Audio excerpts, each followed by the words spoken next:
الذين أسرفوا على أنفسهم لا تقنطوا من رحمة الله إن الله يغفر الذنوب جميعا إنه هو الغفور الرحيم وأنيبوا إلى ربكم وأسلموا له من قبل أن يأتيكم العذاب ثم لا تنصرون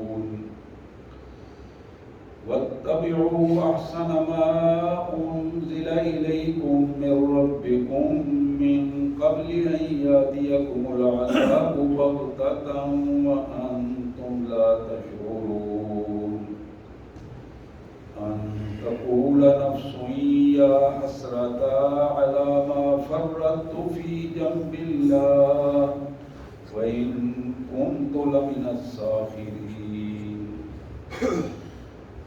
أو تقول لو أن الله هداني لكنت من المتقين أو تقول حين ترى العذاب لو أن لي كرة فأكون من المحسنين آمنت بالله صدق الله العظيم اللهم صل على سيدنا ومولانا محمد وعلى آل سيدنا ومولانا محمد وبارك وسلم اللهم صل على جميع الأنبياء والمرسلين وعلى الملائكة المقربين وعلى سائر الصحابة والتابعين وعلى عباد الله الصالحين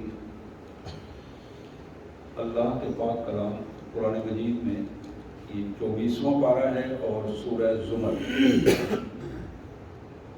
24ویں پارے کا یہ تیسرا رکوع ہے اور سورہ زمر کی آیت نمبر 53 سے 63 تک آج کے ہمارے یہ زیر مطالعہ آیات ہیں سورہ زمر کی آیت نمبر 53 سے 63 تک کی آیات آئیے سب سے پہلے مبارک آیات کا سادہ سا ترجمہ اور مفہوم اللہ کے مبارک نام سے جو بڑا مہربان بہت زیادہ رحم کرنے والا ہے قل میرے رسول صلی اللہ علیہ وسلم میرا یہ پیغام میرے بندوں تک پہنچاؤ اس کا مطلب ہے میرا پیغام میرے بندوں تک پہنچاؤ پیغام کیا ہے یا عبادی الذین اسرفوا علی انفسہم میرے بندوں جنہوں نے اپنے جانوں پر ظلم کر لیا ہے اپنے اوپر زیادتیاں کی ہیں اپنے آپ کو گناہوں میں لپیٹ لیا ہے لتھڑ گئے ہیں گناہوں سے لا تقنطوا من رحمت اللہ اللہ کی رحمت سے مایوس نہ ہونا لا تقنطوا من رحمت اللہ اللہ کی رحمت سے مایوس نہ ہونا ان اللہ یغفر الذنوب جميعا یہ حقیقت ہے کہ بلا شبہ اللہ تعالیٰ گناہ معاف کر دے گا سارے کے سارے گناہ معاف کر دے گا تم جب اللہ سے رجوع کرو گے تو اللہ تعالیٰ تمہارے گناہوں کو معاف کر دے گا سارے کے سارے گناہوں کو معاف کر دے گا کیوں انہو هو الغفور الرحیم صرف وہی ہے گناہوں کو معاف بھی کرتا ہے اور پھر اس پر رحمتیں بھی نازل کرتا ہے جو معافی مانگ لیتا ہے توبہ کر لیتا ہے وہ صرف اس کے گناہوں کو ہی معاف نہیں کرتا بلکہ اس پر اپنی رحمتوں کو بھی عام کر دیتا ہے وَأَنِيبُوا إِلَىٰ رَبِّكُمْ اپنے رب کی طرف رابطے میں آ جاؤ وَأَنِيبُوا إِلَىٰ رَبِّكُمْ اپنے پروردگار سے رابطہ کر لو رجوع کر لو وَأَسْلِمُوا لَهُ اور اپنے آپ کو اس کے سپرد کر دو اپنے رب سے رابطہ بھی کرو رابطے کے بعد اطاعت کے حوالے سے اپنے آپ کو اس کے اللہ کے حضور سپرد کر دو اللہ کے دین کے حوالے کر دو اپنے آپ کو من قبل ان یاتیکم العذاب اس وقت سے پہلے کہ تم پر کوئی عذاب ٹوٹ پڑے ثم لا تنصرون تو کوئی تمہارا مدد کرنے والا تمہیں نظر نہ آئے اس وقت سے پہلے اپنے آپ کو بچا کے مدد کرنے والے رحیم ارحم الراحمین رب سے رابطہ کرو، بچ جاؤ گے۔ یہ پہلی بات تھی۔ اب دوسری بات، وَاتَّبِعُوا أَحْسَنَ مَا أُنزِلَ إِلَيْكُم مِّن رَّبِّكُم، اللہ نے جو بہترین نظام زندگی تمہیں دیا ہے، بہترین کتاب دی ہے، اللہ نے بہترین زندگی گزارنے کا طریقہ جو تمہیں لکھ کر پیش کیا ہے، اس طریقے کے مطابق اپنے آپ کو ڈھال لو۔ اتباع کہتے ہیں پیر پر پیر رکھ کر جانے کو، یعنی پاؤں ادھر ادھر نہ ہو، بالکل اس پاؤں کے اوپر پاؤں رکھتے جا رہا، اس کو کہتے ہیں یہ اتباع کر رہا ہے۔ جو کچھ قرآن میں آتا ہے اس قرآن کے مطابق اپنے آپ کو ڈھال دو۔ من قبل ان یاتیکم العذاب بغتہ، پہلی بات تھی کہ پلاننگ سے عذاب آئے، اب یہ ہے کہ اچانک عذاب ٹوٹ پڑے تم پر، وانتم لا تشعرون، اور تمہیں اس کا ادراک بھی نہ ہو، پتہ بھی نہ چلے، اور قابو آ جاؤ۔ اس قابو آنے سے پہلے اپنے آپ کو رب کے دین کے حوالے کر دو گے، بچنے کی صورت پیدا ہو جائے، بچ جاؤ گے۔ یہ دو باتیں تھیں جو کائنات کے مالک نے ہمارے سامنے رکھی۔ اب اس کے بعد پھر دو باتیں، ان تقول نفس یا حسرتا علی ما فرطت فی جنب اللہ وان کنت لمن الساخرین، وہ برا وقت آنے سے پہلے کہ تم حسرت سے پریشان ہو کر مایوسی کی کیفیت میں یہ کہو کاش کہ میں اللہ کے دین کی طرف مڑ آتا اور وہاں آ کے اللہ کی نافرمانیوں میں نہ اپنے آپ کو لگائے رکھتا۔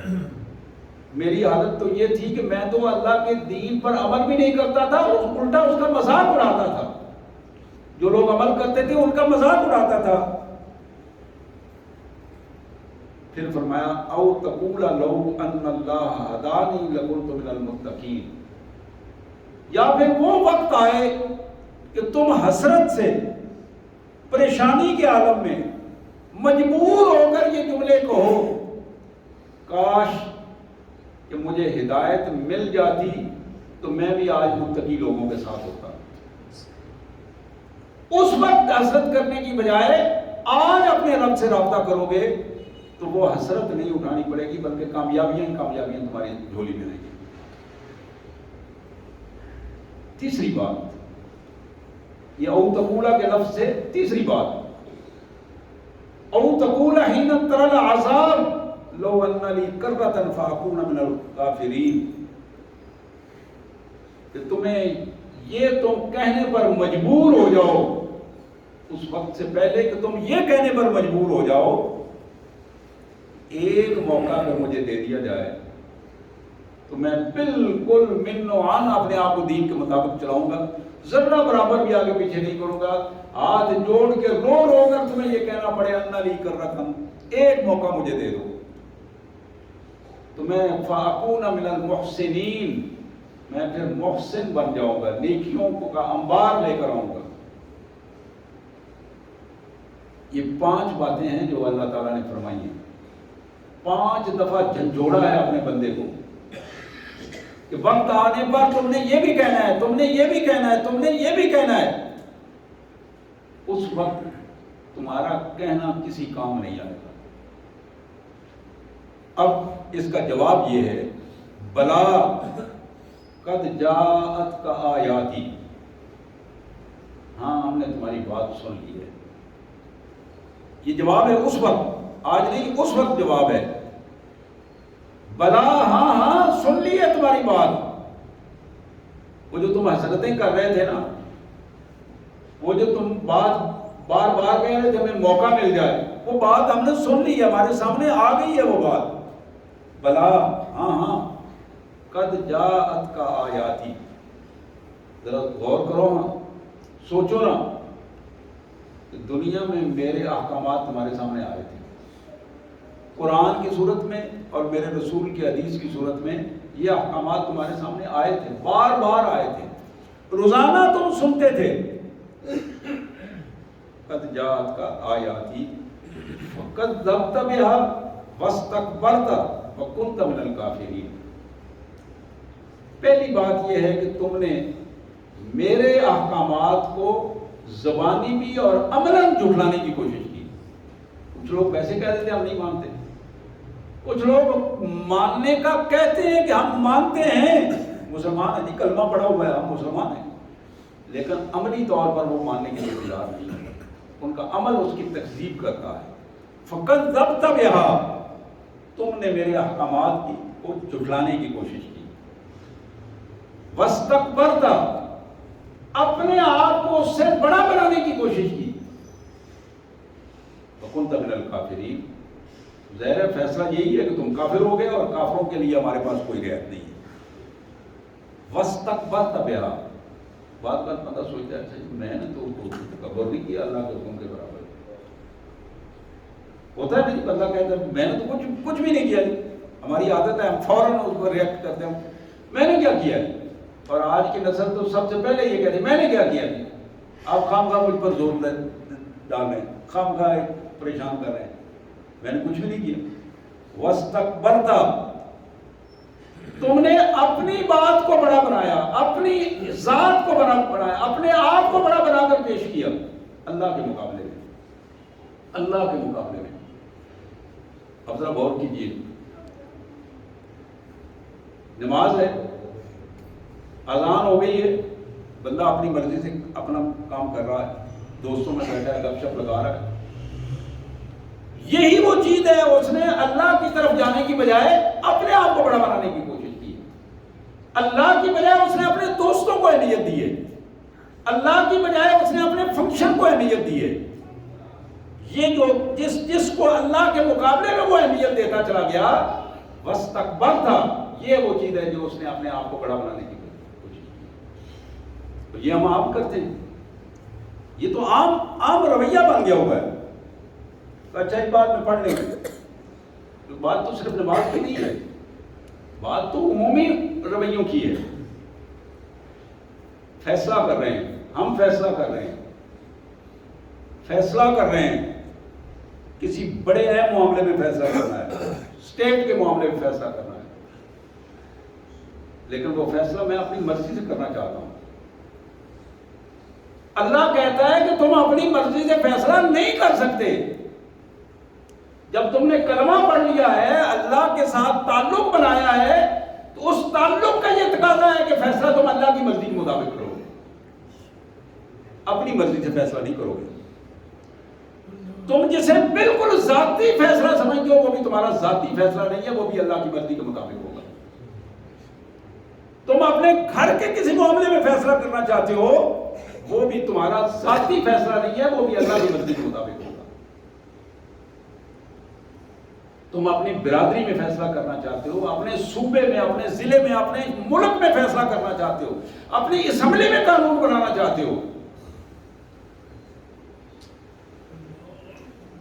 کوئی فیصلہ بھی بحیثیت مسلمان تمہارا ذاتی فیصلہ نہیں ہے. ہر فیصلہ اگر اللہ کی مرضی کے مطابق ہے تو تم کامیاب ہو، اگر اللہ کی مرضی کے مطابق نہیں ہے تو واستکبرت، تم نے اللہ کے مقابلے میں پھر اپنے آپ کو بڑا بنانے کی کوشش کی. بلا، ہاں قد جاءت کا آیاتی، میری آیات، میرے احکامات تیرے پاس آئے تھے. فکذبت، تو نے اسے جھٹلا لیا. واستکبرت، اور پھر تو نے اپنے آپ کو اس کے مقابلے میں بڑا بنایا. وکنت من الکافرین، اور پھر تو کافروں میں سے ہو گیا. ویوم القیامہ، اب یہ کام تھا دنیا میں جو تم نے کیا، اب دیکھو کہ ہم کیا کرتے ہیں قیامت والے دن. تری الذین کذبوا علی اللہ، تم اپنی نظروں سے دیکھو گے جن لوگوں نے اللہ کی طرف جھوٹ باندھا، اللہ کے احکامات کو جھٹلایا، اللہ کے احکامات کے مقابلے میں اپنے بات کو، اپنی حیثیت کو بڑھانے کی کوشش کی. کیا ہوگا؟ وجوہہم مسودہ، ہم ان کا منہ کالا کر دیں گے. وجوہہم مسودہ، میں کوئی اس میں ایک چیز ایڈ نہیں کر رہا ہوں. ان کا منہ کالا کر دیں گے. یہ لفظ صرف اتنا لفظ نہیں ہے. منہ کالا کیسے ہوتا ہے اور اس کے نتائج کیا ہوتے ہیں، یہ آدمی ذرا غور کرے تو اس کو نظر آئے گا. منہ کالا کر دیں گے. الیس فی جہنم مثوی للمتکبرین. تو ذرا بتاؤ تو صحیح، کائنات کے مالک اللہ کے مقابلے میں جو اپنے آپ کو بڑا بناتا ہے، جہنم کے علاوہ اس کا کیا علاج ہے؟ اس کا علاج ایک ہی ہے کہ اسے جلایا جائے اور اسے بدترین سزا دی جائے اور جہنم کی بھڑکتی ہوئی آگ میں پھینکا جائے.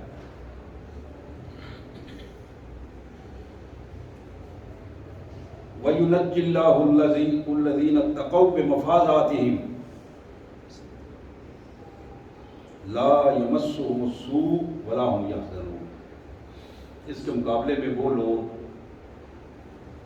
وہ لوگ جنہوں نے اپنے آپ کو اللہ کا فرما بردار کر کے اپنے آپ کو بچانے کی کوشش کی، بلا شبہ یہ کامیاب بھی ہوں گے اور کسی قسم کا کوئی منفی رویہ ان کے ساتھ نہیں برتا جائے گا. کوئی منفی رویہ، کوئی بد اخلاقی، بلکہ ہوگا کیا؟ وَلَا هُمْ يَحْزَنُونَ. کسی قسم کا غم اور تکلیف ان کو نہیں آئے گی. کوئی منفی رویہ نہیں، استقبال ہوگا، منفی رویہ نہیں ہوگا. اللہ خالق کل شیء. لوگوں یہ چیز ذہن میں بٹھا لو، اس کائنات میں ہر چیز کا خالق صرف اللہ وحدہ لا شریک ہے. وَهُوَ عَلَىٰ كُلِّ شَيْءٍ وَكِيلٌ. اور وہ ہر چیز جو اس نے پیدا کی ہے اس کا وہ ذمہ دار بھی ہے. اس نے خود اپنی ذمہ داری لی ہے، خود وہ اس کے بارے میں فیصلہ کرنے والا ہے. لہو مقالید السماوات والارض. زمین اور آسمانوں کے خزانوں کی ساری کنجیاں اس کی ہیں، اس کے خزانے بھی اس کے ہیں اور چابیاں بھی اس کی ہیں. خزانوں کو استعمال کر اس کے علاوہ کوئی نہیں کر پاتا، اس کے حکم سے وہ استعمال ہوتے ہیں. والذین کفروا بآیات اللہ اولئک هم الخاسرون. یہ جو کافر لوگ ہیں، اللہ کے احکامات کا انکار کرتے ہیں، بلا شبہ یہی ذلت، رسوائی اور تباہی میں. اللہ اکبر کبیرہ والحمدللہ کثیرہ سبحان اللہ بکرۃ. انسانی زندگی میں غلطی ہو جانا کوئی بڑی بات نہیں، انسان کی فطرت میں شامل ہے. لیکن غلطی کے بعد اللہ سے توبہ کر لینا، رجوع کرنا، یہ بندہ مومن کی فطرت ہے، خصوصیات ہے. بندہ مومن کی خصوصیات ہے. فوراً، کیونکہ ہمارے باپ نے یہ کیا، آدم علیہ السلام نے یہ کیا. یہ ہماری فطرت میں قدرتی انداز میں ہمارا ضمیر اس کی گواہی دیتا ہے کہ جو ہی کہیں غلطی ہو جائے فوراً اپنے اللہ کو حضور چھوٹ جاؤ، اپنی گناہ کی معافی مانگ لو. معافی مانگ لو گے کامیاب ہو جاؤ گے. معافی نہیں ہوگی تو پھر ذلت اور رسوائی ہوگی. اور دوسرا رویہ شیطان کا رویہ ہے کہ اپنی غلطی کو جسٹیفائی کرنا، اپنی غلطی کے دلائل دینا اور دلائل دے کر اپنے آپ کو برتر ثابت کرنا. یہ شیطان کا رویہ ہے. اور یہی وجہ ہے کہ آج شیطان نے اس رویے کو عام کر دیا ہے. کوئی فرد بھی، بڑے سے بڑا بھی، اللہ ماشاءاللہ، کوئی فرد بھی ایسا نہیں ہے جو ڈائریکٹ غلطی کر کے اپنی غلطی کو ماننے کے لیے تیار ہے. اس کی کوئی نہ کوئی جسٹیفیکیشن نکالتا ہے، کسی نہ کسی انداز میں اس کو جائز کرنے کی کوشش کرتا ہے، اس کے دلائل دیتا ہے. یہاں تک کہ بچے اپنے ماں باپ کے سامنے غلطی تسلیم کرنے کو تیار نہیں، شاگرد اپنے استاد کے سامنے غلطی تسلیم کرنے کو تیار نہیں. اس پہلو کو یوں ہی قرآن یہ کہتا ہے، حدیث مبارک یہ کہتی ہے، ان العبد اذا تعرف ثم تاب تاب اللہ علیہ. جب بندہ اپنی غلطی مان لیتا ہے، اذا تعرف، اعتراف کرتا ہے گناہ کا، غلطی مان لیتا ہے، پھر وہ توبہ کرتا ہے، ثم تاب، پھر وہ توبہ کرتا ہے، پھر اللہ سے رجوع کرتا ہے، تاب اللہ علیہ، پھر اللہ کی رحمتیں اس کا استقبال کرتی ہیں، پھر اللہ کی رحمتیں اس کا استقبال کرتی ہیں. اور سچی توبہ کرنے پر قرآن مجید نے بارہا اس بات کا اعلان کیا ہے کہ جو بندہ سچے دل سے اخلاص کے ساتھ توبہ کر لیتا ہے، اولئک یبدل اللہ سیئاتہم حسنات، یہ وہ بندہ ہے جس کی ہوئی غلطیوں کو ہم نیکیوں میں بدل دیتے ہیں، غلطیوں کو نیکیوں میں بدل دیتے ہیں۔ یہ حدیث مبارک میں سنانا چاہتا ہوں، جناب ابو ذر رضی اللہ تعالیٰ عنہ کی یہ روایت ہے، مسلم شریف میں، ترمذی شریف میں، ابن ماجہ میں اور سنن بہقی، ان ساری کتابوں میں یہ حدیث موجود ہے، اور مشکات میں بھی موجود ہے۔ ان رسول اللہ صلی اللہ علیہ وسلم انہ قال یقول عز وجل، محمد کریم صلی اللہ علیہ وسلم نے ارشاد فرمایا کہ میرا اللہ یہ فرماتا ہے، یہ حدیث قدسی ہے، حضور نے اس کو اللہ کی طرف ریفر کیا، یا ابن آدم کلکم مذنب الا من عافیت فاستغفرونی استغفر لکم استغفر، میرے بندو سن لو، تم میں سے ہر ایک گناہ گار ہے، کلکم مذنب، ہر ایک گناہ گار، کوئی یہ نبی معصوم ہے اس لیے کہ اللہ ان کی حفاظت کرتا ہے، اللہ نے ان کو معصوم قرار دیا۔ انبیاء کے علاوہ ہر فرد گناہ گار ہے، الا من عافیت، ہاں جس کو میں بچا لوں وہ بچ سکتا ہے، جس کو میں عافیت عطا کر دوں، تو آؤ فاستغفرونی استغفر لکم، مجھ سے اپنے گناہوں کی معافی مانگ لو، میں تمہیں معاف کر دوں، گناہوں کی معافی مانگ لو، میں تمہیں معاف کر دوں۔ وکلکم فقیر، تم میں سے ہر ایک محتاج ہے، اس کائنات میں جب تم پیدا ہوئے تو خالی آتے، محتاج ہے ہر ایک، فقیر ہے، الا من اغنیت فسالونی اعطیکم، آؤ مجھ سے رابطہ کرو، میں تمہیں فقیر سے غنی کر دوں گا،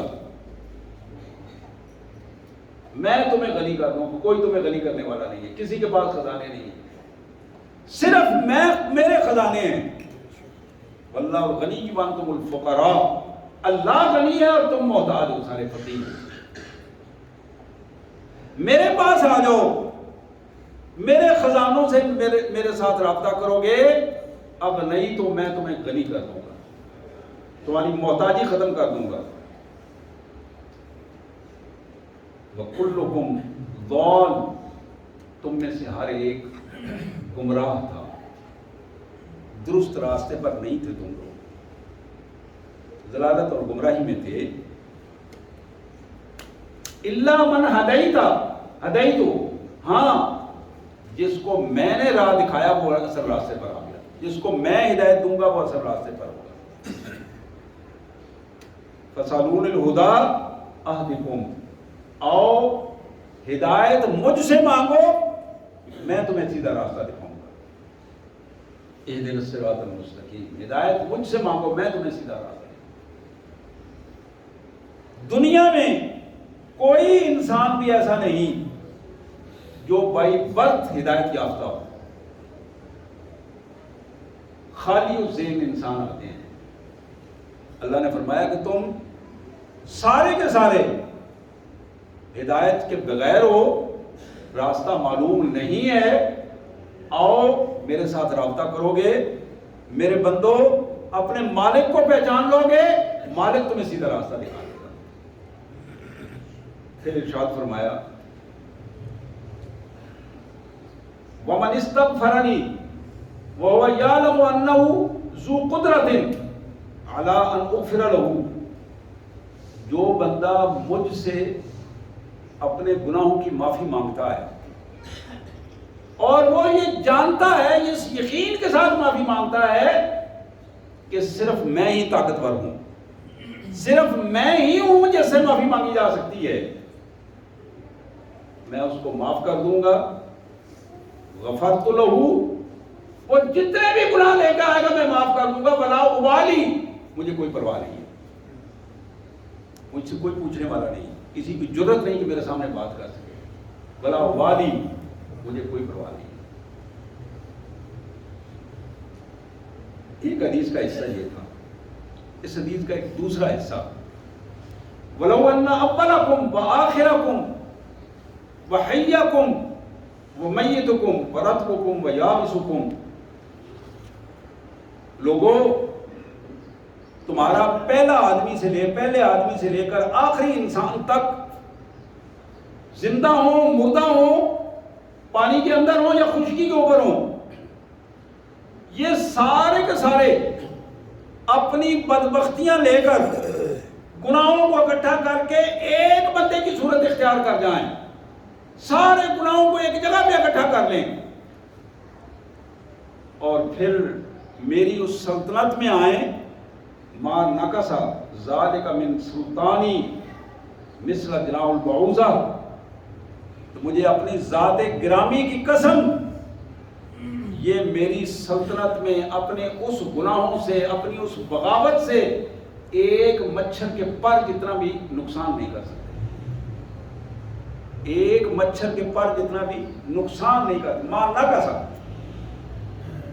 پھر اسی بات کو دوسرے انداز میں فرمایا کہ اگر تمہارے سارے نیک اکٹھے ہو جائیں اور ایک انسان میں وہ نیکی کا ایک مجسمہ بن جائیں، اور میری سلطنت میں کوئی بہتری سے بہتری پیدا کرنا چاہیں گے، تو سن لو، تمہارے مردہ، تمہارے زندہ، تمہارے پانی میں، تمہاری خشکی میں، جہاں جہاں بھی کوئی شخص ہے، پہلا آخری، میری سلطنت میں، میری کائنات میں ایک مچھر کے پر جتنا بھی اضافہ نہیں کر سکتے، اضافہ نہیں کر سکتے.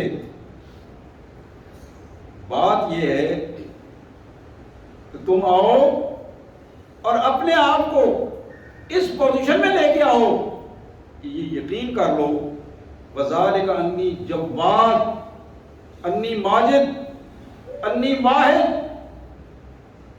میں ہوں جو سب سے زیادہ اپنے خزانوں کو اپنے بندوں پر لٹانے والا ہوں، میں ہوں جو اس کائنات میں سب سے بڑا ہوں، میں خالق ہوں اور باقی سب مخلوق ہے. واحد، اکیلا ہوں، کوئی میرے ساتھ کسی کے حوالے سے شریک نہیں ہے. عطائی کلام، میرا حکم ہی میری کلام، میں نے حکم دینا ہے اور اس حکم پہ عمل ہو جانا ہے. وعذابی کلام، اور میں حکم دوں گا تو عذاب شروع ہو جائے گا.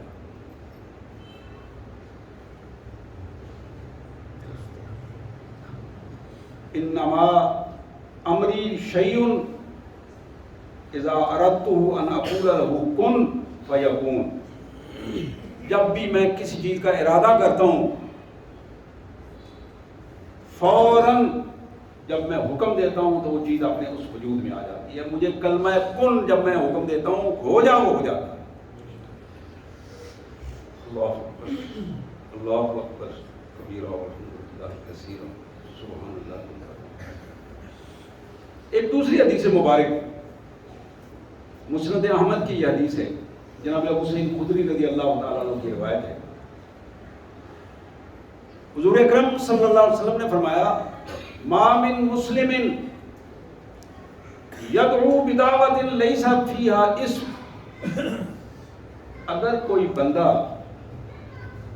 اخلاص کے ساتھ اپنے اللہ کے حضور دعا کرتا ہے، استغفار کرتا ہے، توبہ کرتا ہے، کوئی چیز مانگتا ہے، دعا کرتا ہے، اس دعا میں لیس فیہا اسم، کوئی گناہ والی چیز نہیں مانگتا، کسی گناہ والی چیز کو، نافرمانی والی چیز کو اللہ کے حضور نہیں مانگتا. ولا قطیعۃ رحم، نہ ہی وہ اس قسم کی کوئی دعا کرتا ہے کہ جس سے رشتے ٹوٹ جائیں، قطع رحمی ہو جائے. حضور اکرم صلی اللہ علیہ وسلم نے فرمایا الا آتاہ اللہ بہا احدی ثلاث، اس دعا کو 3 کیفیت اس کی ہوتی ہے، اور 3 میں سے ایک حالت ضرور ہوتی ہے، ایک حالت ضرور ہوتی ہے، اما ان یعجل له دعوی، پہلی کیفیت یہ ہے کہ اللہ تعالیٰ اس کی دعا کو قبول فرما لے، اسی وقت قبول ہو جائے، سامنے آ جائے۔ دوسری بات وَإِمَّا يُدَخِّرُهَا فِي الْآخِرَةِ، یا پھر اللہ تعالیٰ اس کو ذخیرہ بنا کے آخرت میں رکھ دیں گے، جب بندہ آخر میں جائے گا اس کے سامنے وہ دعا کی قبولیت کا اجر اسے جب ملے گا تو وہ کہے گا کہ کاش میری کوئی دعا بھی دنیا میں قبول نہ ہوتی، ساری آج میری قبول ہوتی اور آج مل جاتی، ذخیرہ ہو جائے گا۔ تیسرا وَأَمَّا يَصْرِفْ عَنْهُ مِنَ السُّوءِ، دعا اسی وقت اسے قبولیت بھی نظر نہیں آتی، ذخیرہ بھی نہیں بنتی، تو پھر اللہ اس کی دعا کے بدلے میں اس سے کوئی تکلیف دور کر دیتے ہیں۔ وہ جو اچانک دنیا میں کوئی کسی مصیبت میں پھنسنے والا ہے اس کی اس دعا کی وجہ سے اس کی مصیبت کو ٹال دیتے ہیں۔ قالوا اذا نقص قال اللہ اکثر، صحابہ نے یہ سنا جب تو بے ساختہ کہنے لگے میرے آقا آج تو آپ نے ایسی بات کہی ہے کہ اتنی کمال قسم کی بات، نقصر فی الدعاء، اب تو ہم اکثر دعائیں کیا کریں گے، اب تو ہم دعائیں کیا کریں گے۔ حضور نے کیا فرمایا؟ اللہ اکثر، ہاں ضرور دعائیں کرو، اللہ کے خزانے ختم ہونے والے نہیں ہیں، جتنا مانگو گے اللہ تعالیٰ کے پاس اس سے کئی گنا زیادہ ہے، تمہارے تصور سے بھی زیادہ ہے۔ اللہ اکثر۔ میرے پیارے بھائیوں، یہ قبولیت دعا کا اشرہ ہے، مغفرت کا اشرہ ہے۔ آئیے اپنے آپ کو، میں اپنی بہنوں سے بھی کہوں گا، اپنے آپ کو اللہ کے حضور پیش کر دیجیے۔ سچی توبہ، اس کے لیے اعتراف گناہ ضروری ہے، کسی بندے کے سامنے نہیں، اللہ کے سامنے اعتراف گناہ۔ حضور اکرم صلی اللہ علیہ وسلم نے ریاض الصالحین کی حدیث ہے، حضور نے دوسری بات فرمائی، اعتراف گناہ کے بعد اس گناہ کو چھوڑ چکا ہو۔ یہ نہیں ہے کہ گناہ بھی ساتھ ساتھ کرتا رہے اور ساتھ ساتھ توبہ بھی کرتا رہے، گناہ بھی کرتا رہے اور توبہ بھی، استغفار استغفار استغفار کرتا رہے، یہ توبہ الکذابین ہے، جھوٹے انسانوں کی توبہ ہے۔ پھر معاملات میں خصوصی طور پر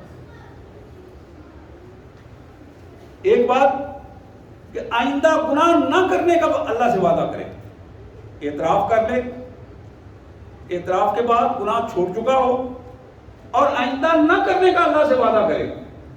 اور چوتھی بات یہ ہے کہ اپنے معاملات میں جہاں کہیں آگے پیچھے ہوا ہے، کسی کا حق مارا ہے تو اس کو حق دے دے اور معذرت کرے اس سے، کسی سے زیادتی کی ہے تو وہ اخلاقی طور پر اس سے جا کے معذرت کر لے، کسی کو گالم گلوچ کیا ہے تو معذرت کر لے۔ دنیا میں معذرت کرنا آسان ہے، دنیا میں مداوع کرنا آسان ہے، دنیا میں دینا آسان ہے، اور بالخصوص میں اس میں عرض کروں گا اپنے قریبی رشتہ داروں کے حوالے سے، بہن بھائی ناراض ہوتے ہیں، پھوپھیاں خالائیں ناراض، سسرالی رشتہ دار ناراض ہوتے ہیں، ددیالی رشتہ دار، مختلف حوالوں سے۔ سب سے پہلا حق یہ بنتا ہے بندے کا کہ اپنے قریبی رشتہ دار جو ناراض ہیں ان سے جا کے معذرت کر کے اپنے آپ کو سرخرو کر دے۔ پھر اس کے بعد جو دوست احباب ہیں، محلے دار ہیں، جہاں کہیں بھی اپنی بیلنس شیٹ بنائیں، کاغذ پہ لکھ لیں کہ یہ کام میں نے کرنا ہے، اس سے معذرت کرنی ہے، اس کا پیسہ دینا ہے، اس کا حق مارا ہوا ہے، اس سے معاملات اور اخلاقیات درست کرنے ہیں۔ آپ یقین کریں جب ہم اس سطح پہ اپنے آپ کو لے کے آئیں گے، اللہ تبارک و تعالیٰ ہماری توبہ قبول فرمائیں گے۔ اور صرف توبہ قبول ہی نہیں ہوگی، میں نے وہ جملہ جو قرآن کا کہا فَأُولَٰئِکَ يُبَدِّلُ اللَّهُ سَیِّئَاتِهِمْ حَسَنَاتٍ، پھر توبہ اس طرح قبول ہوگی کہ غلطیوں کو بھی اللہ تعالیٰ نیکیوں میں بدل دے۔ اللہ سے دعا ہے اللہ ہمیں اس کی توفیق عطا فرمائے۔ وآخر دعوانا الحمد للہ رب العالمین۔